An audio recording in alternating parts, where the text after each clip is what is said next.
जेवना जेवत रामजी आईनी अंगना, जेवना जेवत रामजी आईनी अंगना, यामा दे तू आशीष सजाए के बनावा, यामा दे तू आशीष सजाए के बनावा।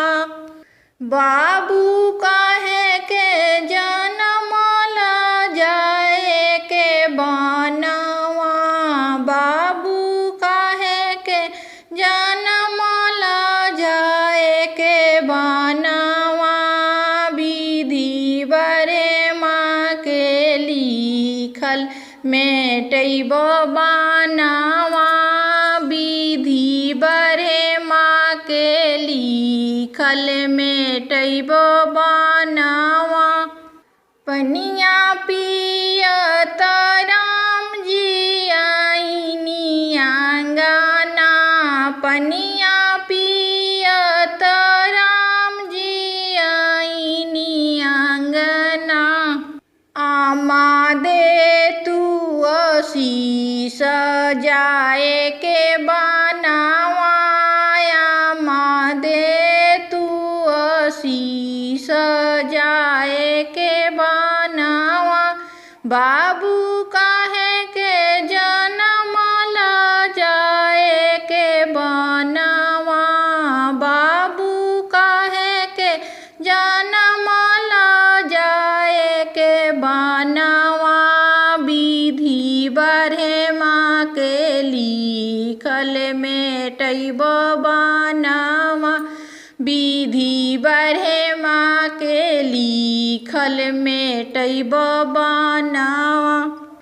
बिरवा चिभत रामजी आईनी अंगना, बिरवा चिभत रामजी आईनी अंगना, आमा दे तू आशीष सजाए के बनावा, आमा दे तू आशीष जाए के बनावा। बाबू काहे के जन्म ला जाए के बनावा, बाबू काहे के जन्म ला जाए के बनावा।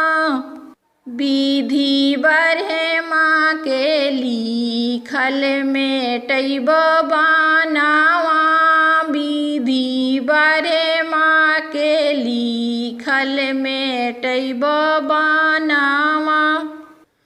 सेजिया सोवत रामजी आईनी अंगना, सेजिया सोवत रामजी आईनी अंगना, आमा दे तू आशीष सजाए के बनावा, आमा दे तू आशीष सजाए के बनावा, आमा दे तू आशीष सजाए के बनावा। बाबू काहे के जन्म ला जाए के बनावा, बाबू काहे के जन्म ला जाए के बनावा। विधि बरे माँ के लिखल मेटैबो बनावा, विधि बरे माँ के लिखल मेटैबो बनावा। आमा दे तू आशीष सजाए के बनावा, आमा दे तू आशीष सजाए के बनावा। बाबू काहे के जन्म ला जाए के बनावा, बाबू काहे के जन्म ला जाए के बनावा। विधि मेटैबो बनावा विधि बरेमा के लिखल मेटैबो बनावा। प्लीज़ अगर ये गाना मेरा झूमर गाना अच्छा लगा हो तो कृपया सब्सक्राइब लाइक ज़रूर कीजिएगा। धन्यवाद।